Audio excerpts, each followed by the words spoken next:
అందరికీ నమస్కారం. ఈరోజు కథ హిట్లర్ ఎపిసోడ్ 344 కోపమా నాపైన.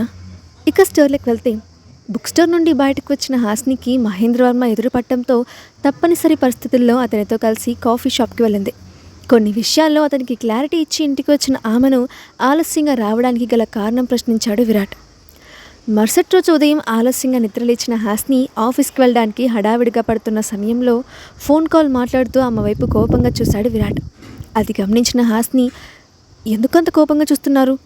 కంగారులో నేనేమన్నా తప్పుగా మాట్లాడానా అని ఆలోచనలో పడింది. కాసేపటికి కాల్ మాట్లాడడం ముగించిన విరాట్ ఆలోచనలో మునిగి ఉన్న ఆమె దగ్గరకు వచ్చి, ఆఫీస్కి ఇలాగే వెళ్తావా అని అడిగాడు. రోజు ఇలాగే వెళ్తాను కదా, ఈరోజు ఎందుకని కొత్తగా అడుగుతున్నారు అని అయోమయంగా అడిగింది. ఆ మాటకి ఆమెను పైనుండి కిందకు చూసి, ఒకసారి నీ అవతారం ఎలా ఉందో చూసుకో, అప్పుడు ఇదే మాట చెప్పు అని కోపంగా అడిగాడు. అబ్బా, అస్సలే టైం అయిపోతుందంటే ఇక్కడ నిలబెట్టి పంచాయతీ ఏంటి విరాట్ గారు? నా డ్రెస్ వల్ల మీకు వచ్చే నష్టం ఏం లేదు కదా, అడు తప్పుకోండి, నేను ఆఫీస్కి వెళ్ళాలి అని విసుగ్గా చెప్పి ముందుకు నడిచింది. నేను చెప్పే మాట పూర్తిగా వినకూడదని మొక్కేమన్నా పెట్టుకున్నావా? నువ్వు ఇలాగే వెళ్తానంటే నీ ఇష్టం, ఆ తర్వాత ఏడ్చి మొత్తుకున్నా నాకు ఎలాంటి సంబంధం లేదు అని చేతులు కట్టుకొని చెప్పాడు. అతని మాటలో ఆమెలో అనుమానం కలిగిస్తుంటే వేగంగా మిర్రర్ ముందుకు వెళ్ళింది హాస్ని. అందులో కనిపిస్తున్న తన అవతారానికి సిగ్గుతో కళ్ళు మూసుకుంది. ఆలస్యం అవుతుందన్న కంగారులో ఉన్న ఆమె ముందుగా షర్ట్ వేసుకొని ప్యాంట్కి బదులు బాక్సర్ వేసుకొని రెడీ అయిపోయింది. ఇదే అవతారంలో కనుక బయటికి వెళ్తుంటే సోషల్ మీడియా అంతా తనకు సంబంధించిన న్యూస్తో నిండిపోయేది. తను ఒక్కరోజులో ఫేమస్ ఫిగర్గా మారిపోయేది. ఒక్కసారిగా తన తొందరపాటుకు తల కొట్టుకుంటూ గబగబా బాత్రూంలోకి వెళ్ళి ఫ్రెష్ అప్ అయ్యి డ్రెస్సింగ్ రూమ్లోకి వెళ్ళి కొత్త డ్రెస్ వేసుకొని బయటకు వచ్చింది హాస్ని. అప్పటి వరకు అక్కడే నిలబడి ఆమె కోసం ఎదురు చూస్తూ ఉన్న విరాట్ దగ్గరికి వెళ్ళి, థ్యాంక్ యూ విరాట్ గారు, మీరు గనక చెప్పకపోతే నా పరువు పోయేది. అసలే ఈరోజు ఒక ముఖ్యమైన ఫోటోషూట్ ఉంది, ఇప్పుడు అక్కడికే వెళ్తున్నాను, రాత్రి రావడం ఆలస్యం అవుతుంది, మీరు పిల్లలు జాగ్రత్త అని చెప్పి హడావిడా బయటికి వెళ్ళిపోయింది. ఆమె వెనుకే కిందకి వచ్చిన విరాట్ కారు ఎక్కుతున్న ఆమె చేతిలో ఒక బ్యాగ్ పెట్టి, ఇందులో లంచ్ బాక్స్ ఉంది, ఆఫీస్కి వెళ్ళంగానే తిని, మళ్ళీ వర్క్లో పడితే ఆలస్యం అవుతుంది అని చెప్పాడు. ఏ అవకాశం దొరికినా ప్రతిసారి తన మీద ప్రేమను చూపిస్తూనే ఉన్న విరాట్ను ఆరాధనగా చూసి ఒక్క క్షణం అతన్ని గాఢంగా హత్తుకొని కారులో కూర్చుంది హాస్ని. అతను చూస్తుండగానే ఆమె కారు ఎక్కి అక్కడి నుండి వెళ్ళిపోవడంతో దాస్ దగ్గరికి వెళ్ళి కంపెనీకి సంబంధించిన కొన్ని ముఖ్యమైన పనులు అతనికి అప్పచెప్పి తిరిగి ఫ్లాట్లోకి వచ్చాడు విరాట్. కాసేపటికి ఆఫీస్కి చేరుకున్న హాస్ని ముందుగా లంచ్ చేసి రీసెంట్గా తను డీల్ చేస్తున్న love and care company products ad shooting కోసం మ్యాగజైన్ ఆఫీస్కి వెళ్ళింది. Love and care company ladies beauty products తయారు చేయడంలో ఎక్స్పర్ట్స్. వాళ్ళకి ఉమెన్స్ మేకప్ కంపెనీతో ఎప్పటి నుండో పోటీ నడుస్తోంది. అయితే రెండు కంపెనీస్ కొంతమంది సెలబ్రిటీస్ను హైడ్ చేసుకొని తమ బ్రాండ్ని ప్రమోట్ చేయడానికి సిద్ధపడ్డాయి. అందుకుగాను తాము డీల్ కుదుర్చుకుంటున్న ఆర్టిస్టులతో ఫోటోషూట్ చేసి ప్రముఖ మ్యాగజైన్ కవర్ పేజీ మీద డిస్ప్లే చేయడానికి రెడీ అయ్యారు. లవ్ అండ్ కేర్ కంపెనీ తాను ఫొటోస్ డిస్ప్లే చేయడానికి ఫ్యాషన్ హబ్ అనే పత్రికను సెలెక్ట్ చేసుకుంటే women's makeup company fashion choice అనే పత్రికని సెలెక్ట్ చేసుకుంది. దాంతో రెండు కంపెనీల మధ్యనే కాదు, రెండు పత్రికల మధ్య, అలాగే ఇద్దరు ఏజెంట్ల మధ్య కూడా పోటీ నెలకొంది. ప్రస్తుతం ఇండస్ట్రీలో అది హాట్ టాపిక్గా మారిపోయింది. రెండు కంపెనీలకు సంబంధించిన లైవ్ సేల్ కూడా ఒకే రోజు మొదలు కావడం కోసం ఏర్పాట్లు జరిగాయి. లవ్ అండ్ కేర్ వాళ్ళు మోహిత్ ఇంకా మాన్వితాలను తన ప్రోడక్ట్స్ ప్రమోట్ చేయడం కోసం ఏజెంట్ హర్షతో డీల్ చేసుకుంటే, ఉమెన్స్ మేకప్ వాళ్ళు యోగిత ద్వారా తన బ్రాండ్ ప్రమోషన్ కోసం ఏజెంట్ జనార్దన్తో డీల్ కుదుర్చుకున్నారు. హాస్ని అలియాస్ హర్ష ఆఫీస్ నుండి నేరుగా షూటింగ్ స్పాట్కి బయలుదేరాడు. కాసేపటికి అక్కడికి చేరుకున్న అతనికి ఫోటోగ్రాఫర్ డానియల్, అతని అసిస్టెంట్ మోహిత్, మాన్విత సిద్ధంగా ఉన్నారు. కాసేపటికి ఫోటోషూట్ స్టార్ట్ అయింది. మొత్తం 3 థీమ్స్లో ఫోటోషూట్ చేయాలని నిర్ణయానికి వచ్చిన డానియల్ అందుకు తగ్గ కాస్ట్యూమ్స్, మేకప్ ఆర్టిస్టులందరినీ ముందుగానే ఏర్పాటు చేసుకున్నాడు. ఒక్కొక్క థీమ్ ప్రకారం మోహిత్, మాన్విత రెడీ అయి రావడం, వాళ్ళను రకరకాల యాంగిల్స్లో ఫొటోస్ తీయడం చక్కా జరిగిపోయింది. ముందుగా అనుకున్న విధంగా అన్ని థీమ్స్లోనూ ఫోటోషూట్ పూర్తయ్యేసరికి సాయంత్రం అయిపోయింది. డానియల్ కెమెరా సిస్టమ్కి కనెక్ట్ చేసుకొని అవుట్పుట్ చూసిన వాళ్ళందరూ ఆశ్చర్యపోయారు. ఒక్కొక్క ఫోటో మాస్టర్ పీస్ అన్నంత అద్భుతంగా వచ్చింది. వెల్ డన్ మిస్టర్ డానియల్, నీ వర్క్ ఎక్స్ట్రాడినరీగా ఉంది.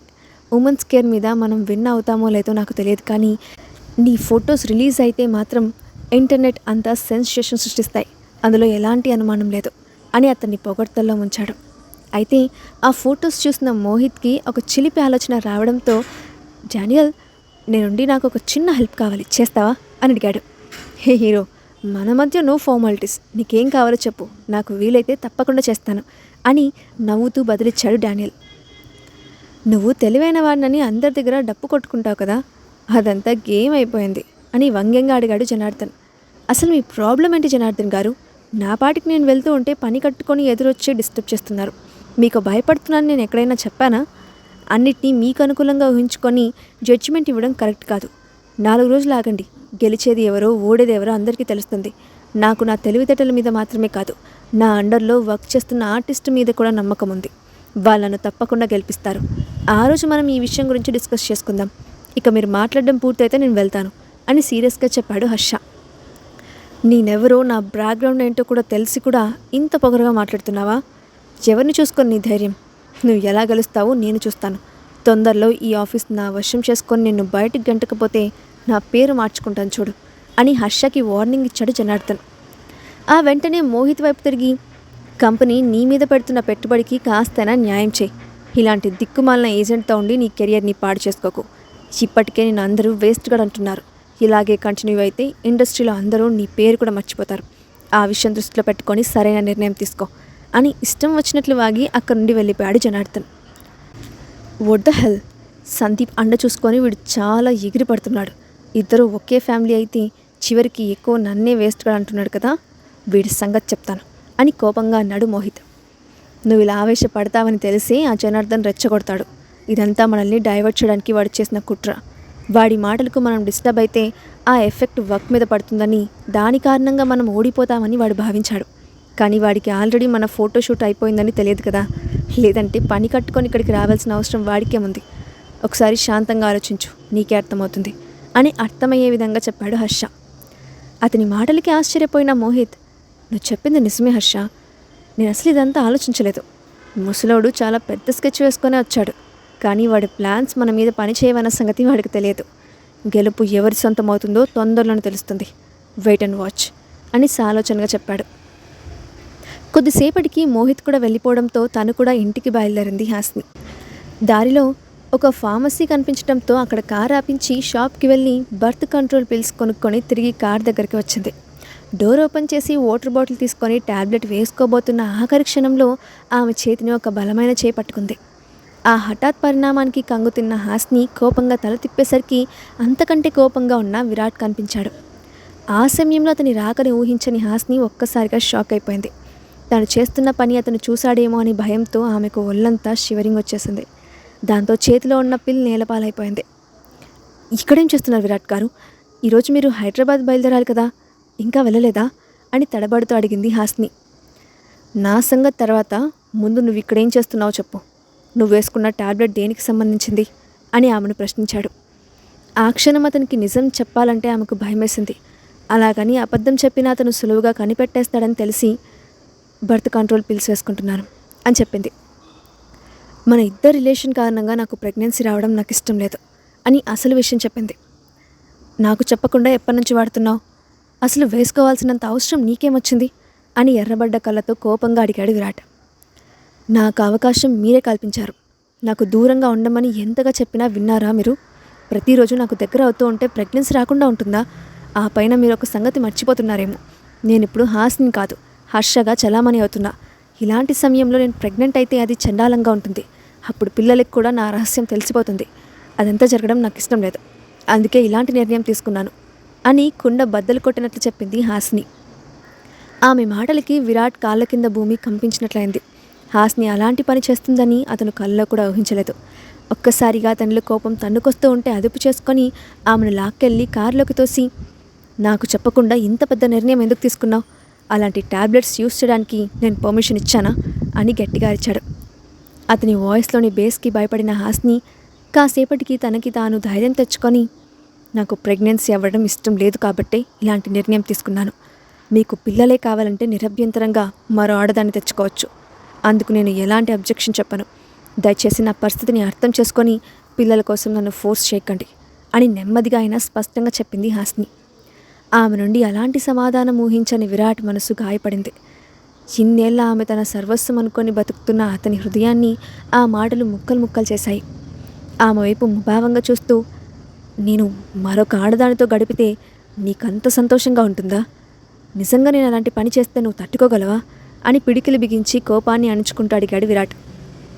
హా, తట్టుకోగలను. ఎందుకని అలా అడుగుతున్నారు? నా కోసం మీ కోరికలని చంపుకోమని చెప్పలేను కదా అని ముఖం తిప్పుకొని చెప్పింది. అదే విషయం నా కళ్ళలోకి సూటిగా చూస్తూ చెప్పు అని ఆమె ముఖాన్ని బలవంతంగా తన వైపు తిప్పి అడిగాడు విరాట్. ఆ క్షణం విరాట్ ముఖం చూసిన ఆమెకు అతను బలవంతంగా తన ఎమోషన్స్ని కంట్రోల్ చేస్తున్నాడని అర్థమైంది. కానీ అప్పుడు తన సైలెంట్గా ఉంటే దేనికి దారితీస్తుందో అన్న భయంతో, మీరు మరొకరితో రిలేషన్ పెట్టుకున్నా కూడా నాకు ఎలాంటి అభ్యంతరం లేదు అని నెమ్మదిగా చెప్పింది. అయితే ఆ మాటతో విరాట్ మనసులో ఏదో మూల ఉన్న నమ్మకం పూర్తిగా పోయింది. ఈసారికి ఆమెను వెంటనే వదిలేసి కారు నుండి బయటికి వెళ్ళిపోయాడు. ఇప్పుడు హాస్ని పరిస్థితి ఏంటి? విరాట్ ఎక్కడికి వెళ్ళాడు? అతని రియాక్షన్ ఎలా ఉండబోతోంది? నెక్స్ట్ పార్ట్లో చూద్దాం. Thanks for watching.